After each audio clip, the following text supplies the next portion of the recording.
আল্লাহ সেই শৈশবের 12 বছর পর্যন্ত আমি বুঝিনি, 10 বছর বালেগ হওয়ার আগ পর্যন্ত আমি আমার মায়ের অধিকার থেকে বঞ্চিত ছিলাম, রাষ্ট্রের হক থেকে বঞ্চিত ছিলাম, শাসকদের হক থেকে বঞ্চিত ছিলাম, আল্লাহ সমাজ থেকে বঞ্চিত ছিলাম, রিজিক থেকে বঞ্চিত ছিলাম, সুস্বাস্থ্য চিকিৎসা থেকে বঞ্চিত ছিলাম। আল্লাহ আমার ফয়সালা বুঝে দিয়ে এদেরকে বেহেশত যাইতে বলে, আমার অধিকার ফিরে দিতে বলে, দাঁড়ায় বলতে বলে। কিয়ামতের ময়দানে যারা প্রশাসক আছে তাদেরকে বলে তোমরা দাঁড়াও। যদি আল্লাহর কোরআন সত্য হয়ে থাকে, যদি রাসূলের জিন্দেগি সত্য হয়ে থাকে, যদি ভাবেন এই মালিক আসমান পরিচালনা করে, যদি বিশ্বাস করেন এই মালিক আপনার হায়াত ও জীবন দিয়েছে, যদি বলেন মালিক ইয়াউমিদ্দিন এই কথাটা সত্য, তাহলে আল্লাহর আদালত কায়েম হবে। সেদিন রব্বি করিম প্রত্যেকের অভিযোগ শুনবে, আমার অভিযোগ শুনবে, আপনার অভিযোগ শুনবে, ভিখারির অভিযোগ শুনবে। এই জন্য আল্লাহ বলে দিয়েছেন ওয়া আম্মাস সাইলা ফালা তানহার। হুজুর আপনি উম্মতকে শিখান তার জন্য কোন সাইলকে, কোন ভিখারিকে ধমক না দেয়। হুজুর তারাই তো সেই বেঈমান। আর ওয়াইতাল্লাযী ইউকাযযিবু বিদ্দীন, তারা সেই হাসরকে অস্বীকার করে। তারা আল্লাযী ইউকাযযিবু বিদ্দীন ফাযালিকাল্লাযী ইয়াদউল ইয়াতীম ওয়ালা ইয়াহুদ্দু আলা তুআমিল মিসকিন। যারা এতিমকে খাদ্য দানে উৎসাহিত করে, যারা এতিমের খাদ্যকে মুখ থেকে কেড়ে না, যারা এতিমের হক থেকে বঞ্চিত করে, যারা এতিমের সম্পদ থেকে বঞ্চিত করে, যারা এতিমের অধিকার থেকে বঞ্চিত করে, যারা মিসকিনের হক থেকে মানুষ মিসকিনকে বঞ্চিত করে, যারা মিসকিনের অধিকারগুলি কেড়ে না, যারা মিসকিনের রক্ত চুষে না, যারা মিসকিনের চোখের পানি ধরায়, তারা তো আখিরাতকে অস্বীকার করে, তারা আখিরাতকে অস্বীকার করে। কিয়ামতের দিনটাকে তারা মানে না, বিশ্বাস করতে চায় না। সেদিন আমার সামনে তারা দাঁড়াবে, আর সেদিন আমি রব্বি করিম সেই দিন সেই মিসকিনদের অভিযোগগুলি আমলে নেব, সেই দিন এতিমদের অভিযোগগুলি আমলে নেব, দুস্থ আর মজলুমদের অধিকার, সেই দিন তাদের অভিযোগগুলি রব্বি করিমের দরবারে পেশ করা হবে। আর সেদিন আমি পাঠ পাঠ করে হিসাব বুঝে নেব, দাঁড়াইতে বলি।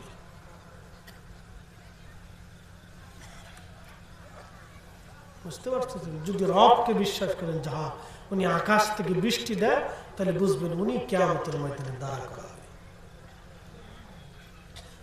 অনেক কঠিন, এত সহজ।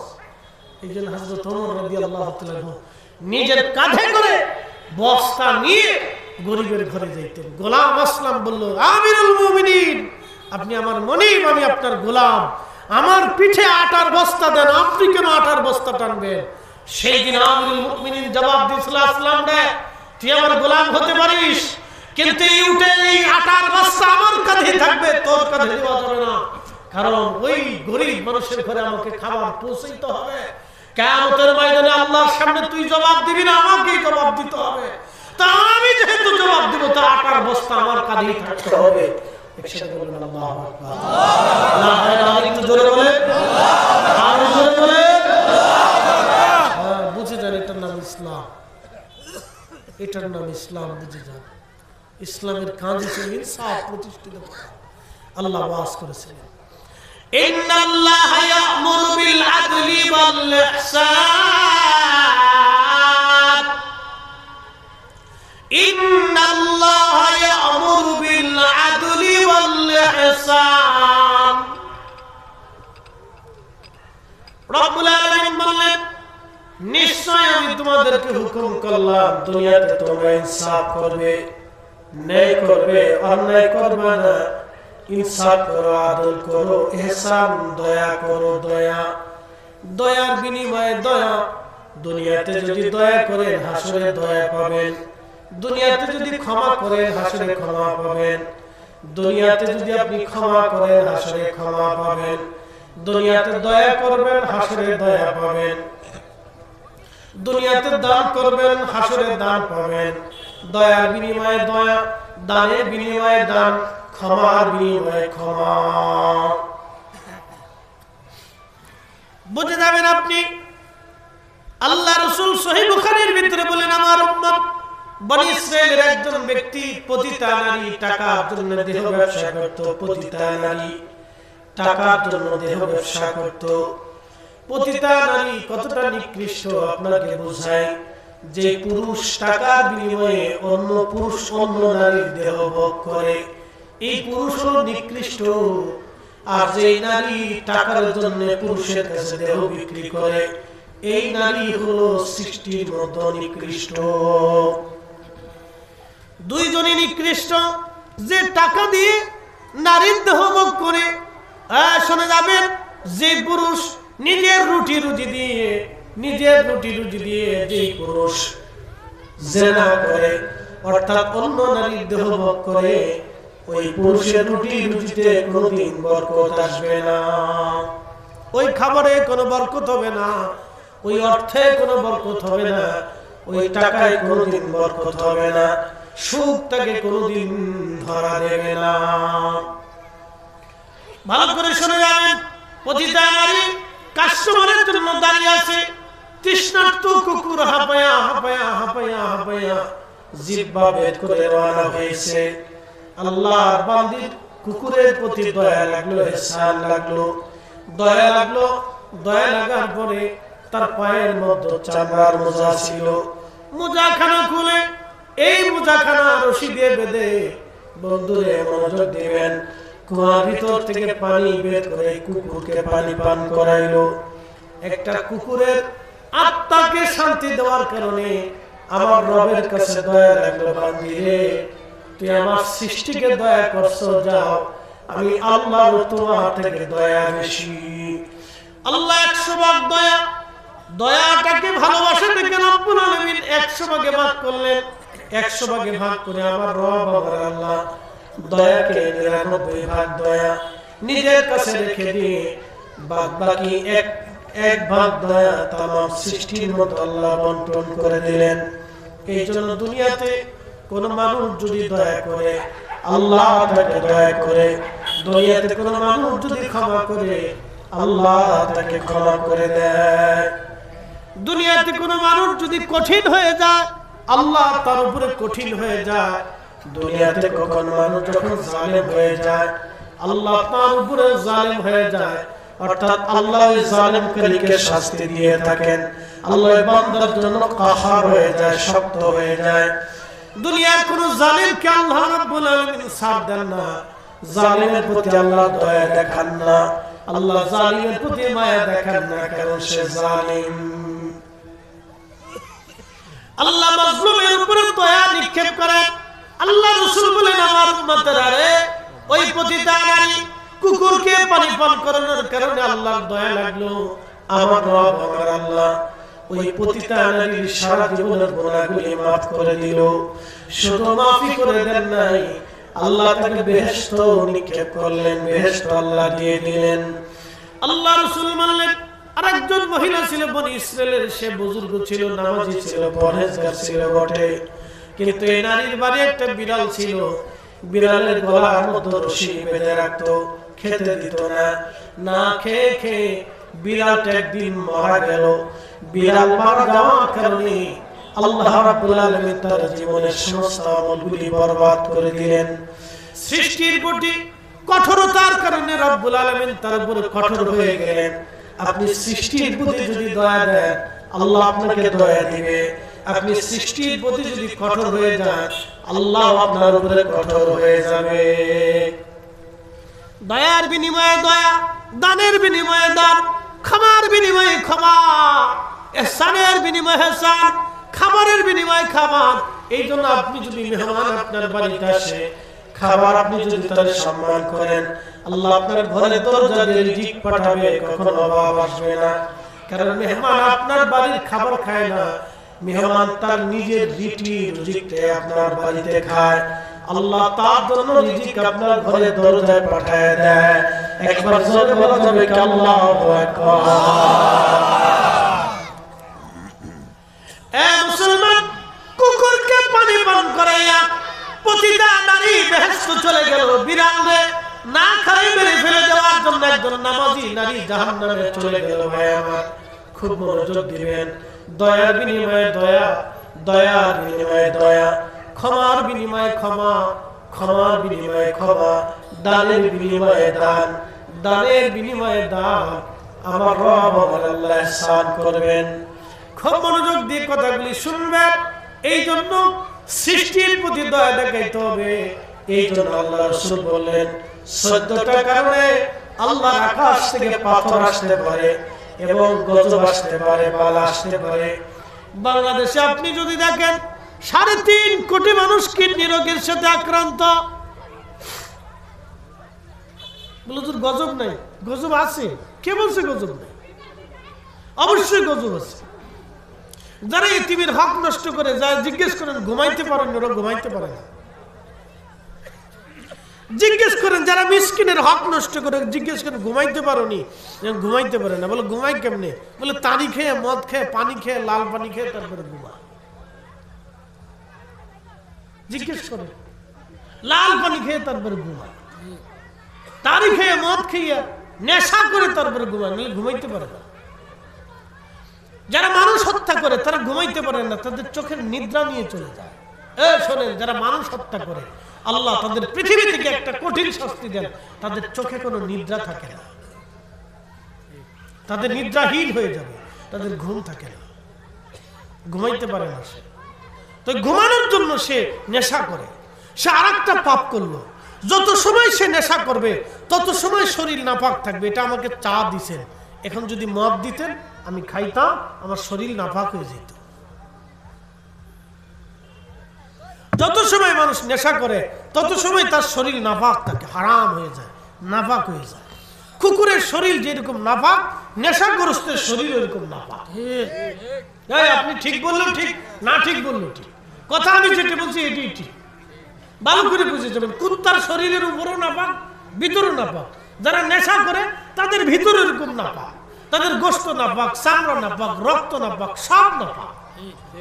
ওর মাথা থেকে পা পর্যন্ত টোটাল নাপাক, ও হারাম নাপাক একবারে পিচাস।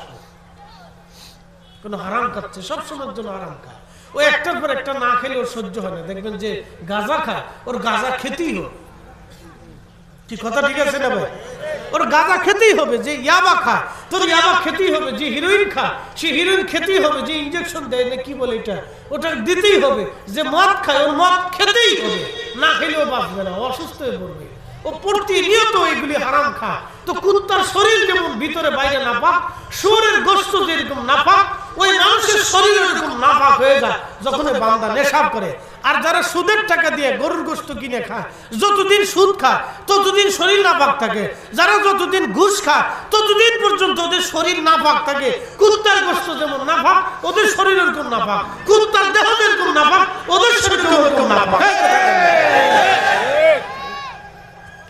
এর চাইতে বোঝানোর কথা আমার কাছে আর নাই। যদি না বুঝেন তাহলে তো আমি জোর করে বুঝাইতে পারবো না। বুঝতে পারছেন? বুঝতে হবে, আপনাকে বুঝতে হবে। হিসাব খুব মারাত্মক, জটিল হিসাব, হালাল হারামের হিসাব। হিসাব প্রিয় উপস্থিতি হাজিরিন, ভালো করে শুনে যাবেন। আহা, আল্লাহ রাসূল বললেন 14টা কারণে গজব আসবে আসমান থেকে। এই যে আমাদের দেশে একটা গজব আছে, এই গজবের নাম ডায়াবেটিস। যার হয়েছে মনে করেন না আল্লাহ আপনার গজব দিছে। সারা পৃথিবীতে গজব আছে, সারা দুনিয়াতে আছে। আজ থেকে 50 বছর আগে ওই যে বাবাজির কাছে জিজ্ঞেস করেন তো, ওনার বাপ চাচা 14 পুরুষে ডায়াবেটিসের কোন নাম শুনছে কিনা জিজ্ঞেস করেন, ছিল না। উনি বলে ডায়াবেটিস বলে কি, আমরা নামই শুনিনি। কি বাবা ঠিক আছে না, জীবনও শুনে নেই। ওনার জিজ্ঞেস করেন, ওনার 12 বছর কালে 14 বছর 20 বছর বয়সে ওনাকে জিজ্ঞেস করেন যে 20 বছর বয়সে ডায়াবেটিস নামে কিছু শুনছিল কিনা। উনি বলবেন না, আমার 14 পুরুষে আমরা শুনিনি। ডায়াবেটিস কি জিনিস এই দেশের মানুষের সাথে কোনো পরিচয় ছিল না। আজকে ঘরে ঘরে ডায়াবেটিস। যদি 18 কোটি মানুষ থাকে তাহলে আমি মনে করি 8 কোটি মানুষ ডায়াবেটিস সাথে সম্পৃক্ত। 8 কোটি মানুষ ডায়াবেটিস সাথে সম্পৃক্ত। সারা পৃথিবীতে 100 জন মানুষ মারা যায়, তার 5 জন মানুষ মারা যায় হার্ট স্ট্রোকে। আল্লাহ রাসূল 1450 বছর আগে বলেছিলেন, উম্মত তোমরা শুনে নাও, কিয়ামতের একটা আলামত আছে, হঠাৎ মৃত্যু হবে, মানুষ ওসিয়ত করতে পারবে না। আগে মুরব্বীরা মারা গেলে ওসিয়ত করতো, বাবারে আমার ওখানে দিন আদায় গেছে, এটা আছে সেটা আছে, তোরা একটু মাফসাফ করাস। সবার ডাক টাক দিয়ে আমি তো মাপ সাপ চাই, সবার কাছ থেকে ক্ষমা টমা চাই। এখন আর ক্ষমা চাইতে পারে? সকালবেলা নাস্তা করে বাদ যায়, ক্যারাত করে পরে সেরাত করে পরে মরে গেছে। কি কথা ঠিক আছে? কোনো ওসিয়ত করার সময়ও নাই। সে জানতেছে আমি সুস্থ মানুষ, অসুবিধা কি? ফরিদ হিসাব সুস্থ, ওয়াজ নসিহত করে বাদ যায়, ঘুমানোর পরে সকালবেলা শুনবেন যে ফরিদ হিসাব মরে গেছে। ঠিক, আমি কিছু কইতে পারি না আমার বাচ্চারে, আমার বিবিরে, আমার সন্তানরে, আমার আত্মীয় স্বজনরে, কাউরে কিছু বলতে পারি না যে তোরা আমার মাফ করে দিস, আমার এখানে এখানে হক আছে, মানুষ এটা এটা পাবে, ওদেরকে বলিস ওরা যেন মাফ সাফ করে দেয়, নাহলে পরে দিন আদায় করে দেয়। আগে মুরব্বীরা ওসিয়ত করতো, সেই ওসিয়তের সুযোগই নেই। আল্লাহ রাসূল বলেন কিয়ামতের আলামত শুনে যাও, হঠাৎ মৃত্যু হবে, হঠাৎ হঠাৎ করে মানুষ মারা যাবে, এটা হলো তার আলামত। গজব গজব আসছে, পৃথিবীর বুড়া কাল আসছে। ভাবতেছেন আপনি বেঁচে যাবেন? না, এটা বৃদ্ধকাল চলতেছে, এটা একবারে বুড়া হয়ে গেছে।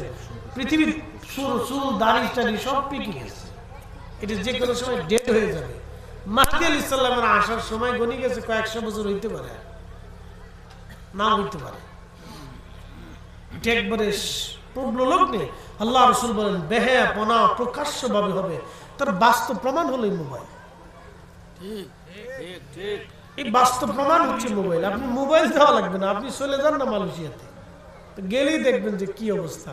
যদি আরো দেখতে চান তো চীনে চলে যান, যদি তা না দেখতে চান তো পার্শ্ববর্তী দেশে, যদি ভারত ঢুকতে পারেন তো যায় দেখবেন অবস্থা জগা খিচুড়ি হয়ে গেছে, ওদিক তাকানোর কায়দা নেই, রাস্তা আপনি হাঁটতে পারবেন না। আমি করোনার আগে ভারতের ইন্ডিয়াতে শাহ সুফি ফতেহ আলী রসুলের নামার রহমতুল্লাহ মাজার শরীফ জিয়ারত করে, ফুরফুরার হুজুরের মাজার শরীফ জিয়ারত করে, না ফুরফুরা হুজুর মাজার জিয়ারত করি না, তখন ফতেহ আলী রহমতুল্লাহ মাজার জিয়ারত করতে গেছে মানিকতলা। তো ফতেহ আলী রহমতুল্লাহ মাজারে ঢোকার সময় আব্দুল আওয়াল জোনপুরি রহমতুল্লাহ, কারামত আলী জোনপুরি রহমতুল্লাহ বড় ছেলের মাজার এখানে। তো আমি বাসে উঠছি জিয়ারত করবো, তেমন সময় দেখি এক মুসলিম মহিলা উঠছে, প্যান্ট শার্ট পরা, মাথায় হেজাব বাঁধা। তা আমি আর ওগুলো তো তখন আমি পরিচিত না, কি ব্যাপার হেজাব বাঁধা প্যান্ট শার্ট পরা, এটা আবার কোন ডিজাইন?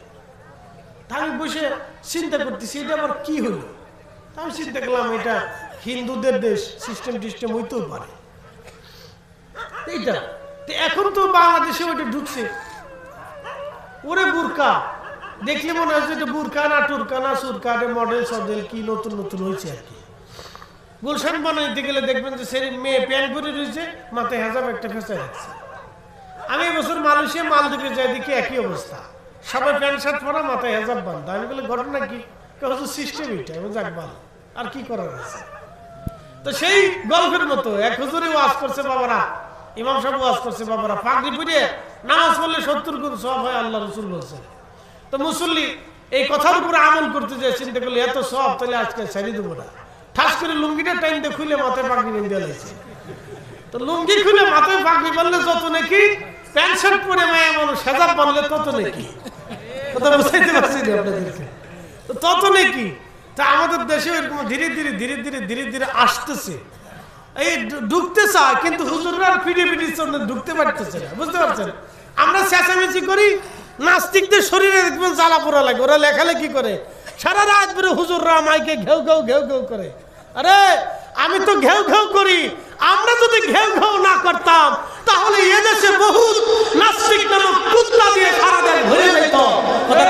ঠিক আছে, আমরা এগুলো তারায় রাখি, পিঠে রাখি, তারাই রাখি। যদি আমরা চেঁচামেচি না করতাম তাহলে নাস্তিক দিয়ে সারা দেশ সয়লাভ হয়ে যেত। আমরা দেশের নারীরা হাফ প্যান্ট পরে রাস্তা দিয়ে হাঁটতো, বুঝতে পারছেন? আমরা দেশের মেয়েরা হাফ প্যান্ট পরে রাস্তা দিয়ে হাঁটতো। ও ধীরে ধীরে আসবে, যখন হুজুররা দেখবেন চেঁচামেচি বন্ধ করে দিচ্ছে, তখন দেখবেন এটা আসবে, বুঝতে পারছেন? এগুলো আসবে। আমরা চেঁচামেচি করি আমাদের জন্য না। হুজুরের বেতন কত দেয়? একটা মসজিদের ইমাম সাহেবের বেতন কত? 5,000 টাকা, সর্বোচ্চ 10,000 টাকা। আর 20,000 টাকার মসজিদের ইমাম সাহেবের প্রতিযোগিতা, বাপরে বাপ, ইমাম নেওয়ার জন্য 100 জন হুজুর এসে দাঁড়াইছে।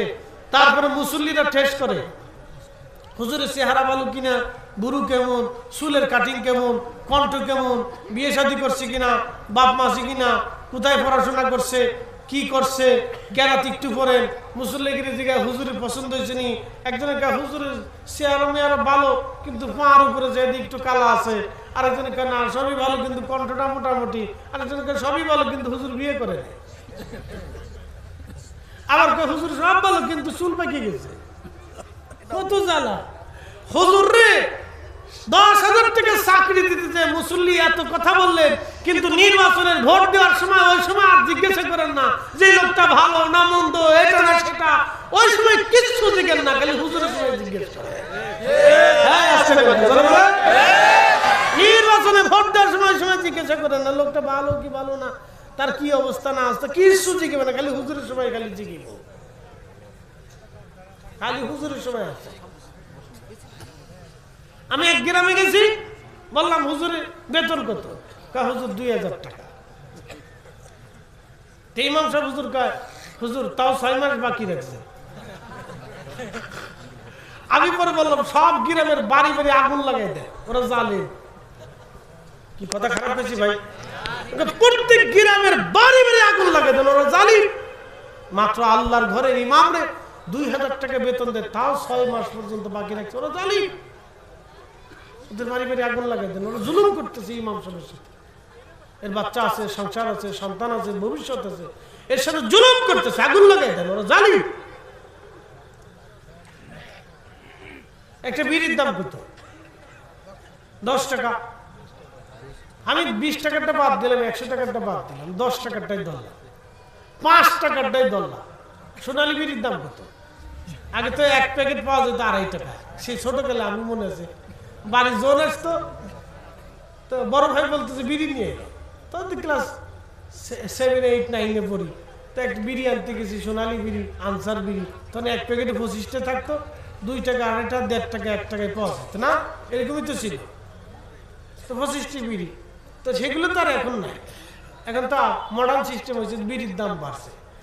তো সরকারের বলছে বিড়ির দাম, এক একটা বিড়ি 100 টাকা করে বানায় নাকি, ওখান থেকে 99 টাকা সরকার ট্যাক্স নিবে, তো রাষ্ট্রের উপকারের দেখি। তো খুব মনোযোগ দেয়, একজনে যদি 1টা করে বিড়ি 5 টাকা হয়, প্রত্যেক দিন 10টা বিড়িও খায়, তাহলে 50 টাকা বিড়ির পিছনে গেল। প্রত্যেক মাসে সে 1500 টাকা বিড়ির পিছনে খরচ করলো। কিন্তু মসজিদের ইমাম সাহেবের বেতন বাবদ 200 টাকা দিতে বললে ও কিয়ামত হয়ে যায়, মনে তোর জীবন অন্ধকার হয়ে গেছে, ও হার্ট স্ট্রোক করে মরে যেতেছে। আরে কত টাকারি, কত টাকারি। শোনেন, আমি মালয়েশিয়ার গেন্তিং হাইল্যান্ডে গেছি চাইনিজদের বৌদ্ধ মন্দির দেখার জন্য। বিশ্বাস করেন চোখ ঝাঁঝিয়ে যাবে, হাজার হাজার কোটি টাকা খরচ করে চাইনিজরা মন্দির বানাইছে, পাহাড় কেটে এত সুন্দর করে বানাইছে। আমি গেছি, আমি তো জুব্বাজব্বি গায়ে দিয়ে গেছি না, আমার দেহে বৌদ্ধরা তাকার মুসকি মুসকি আসে, চিন্তা করে হুজুর করতে গেছিল। তা আমি ছাড়া তোর যুব্বওয়ালা নাই, সব সেই দিকে খালি আমি একাই যুব্বওয়ালা। তা আমি বললাম আল্লাহ কোন কিসের ভিতরে চলে আসলাম। তো ঘুরে ঘুরে দেখলাম তো ওরা আমার দিয়ে দেওয়া আসে, হুজুর কোথেকে আসলে। তা আমি ঘুরে ঘুরে দেখলাম, তো দেখার পরে দেখলাম বাপরে বাপ কত টাকা খরচ করছে। আর আমার মসজিদে ছিঁড়া টাকা, ফসা টাকা, আন্দা গান্দা টাকা, তারপর হুজুরকার টাকা চাইতে চাইতে গলাতে রক্ত বুঝিয়েছিল। জীবন শেষ হতে বাইর দেয়, বেহেশত দিবে, এটা দিবে, সেটা দিবে, কবর আযাব মাফ করবে। 14 পুরুষের জান্নাত দিলে টাকা দিতে চায় না।